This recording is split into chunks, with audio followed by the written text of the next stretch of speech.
Hello there. I thought I would try making a video of the latest programming project for my bulletin board system. This is a game called Dungeon Solitaire, Tomb of Four Kings.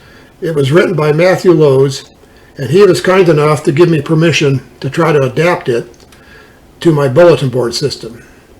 And we're in the startup screen right here. You can see it gives you your best score, which is 0, and top score is 0 because nobody's played it. Down here you can either read documentation or play the game. I'm going to show you what the read documentation is.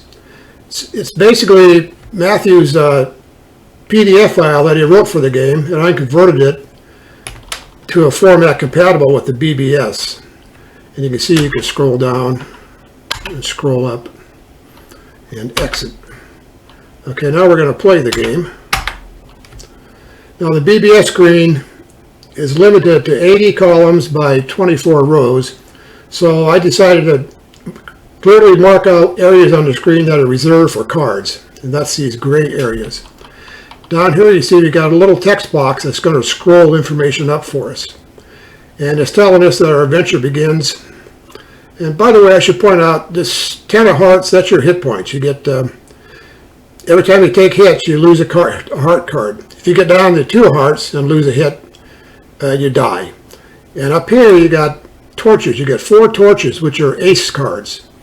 If they all burn out and you don't have a scroll of light card, you wander forever in the darkness and you also lose.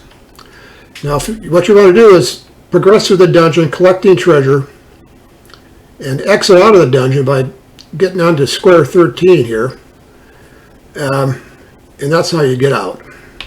So I'm going to draw a card. 10 of heart, very nasty trap. Okay, that's not a very good one to start on. I'm going to have to either draw a 10 to match it or get a special card like a divine card.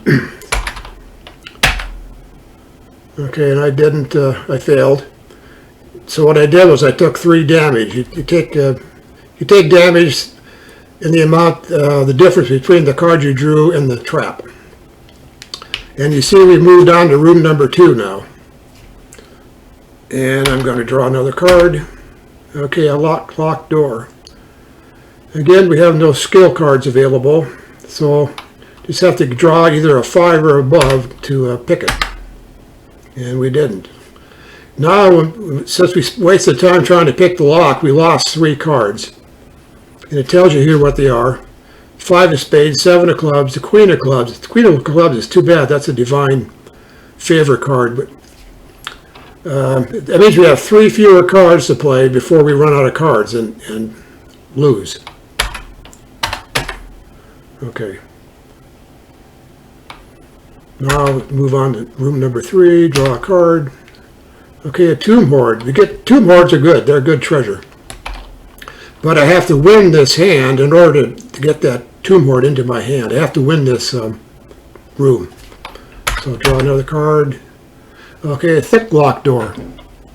No skill cards available. We're not doing very well here on the skill front. Okay, we got a Go Berserk card. That's immediately moved to your hand. That's if I get into a fight with a tough monster, I can play that card to automatically win. Draw again. Okay, we won. We have to match or beat that card. So our tomb hoard moved up to our hand as treasure. Draw again. Small bat. Okay, I have to draw to defeat the monster. I have to either get a 3 or higher, or if I want, I can play the Go Berserk card. See here, that adds that option onto my menu. Play to Go Berserk. And I think I can beat a small rat pretty well, so I'm going to go ahead and draw. Okay, by 1 I beat him. Okay, no treasure in that room, but now we're on to room number 5. Draw. Average trap. Okay, we have no skill cards for that. Draw. Disarm mechanism. Okay, now I can disarm that trap with that disarm mechanism. See, it added this option here. So I'm going to go ahead and play that. Disarm the mechanism. I get the treasure. Okay, I'm in room number 6. Should we keep going? Might as well. Oh good, I got a divine favor. That means I'm going to win whatever challenge I run into in this room. So I can just go ahead and draw. Hope it's something tough. Just an average trap. But I did get another treasure. And I guess I babbled on long enough here. I'm not very good at public speaking, so I'm going to call this good. I hope you made some sense out of it. Thank you for watching.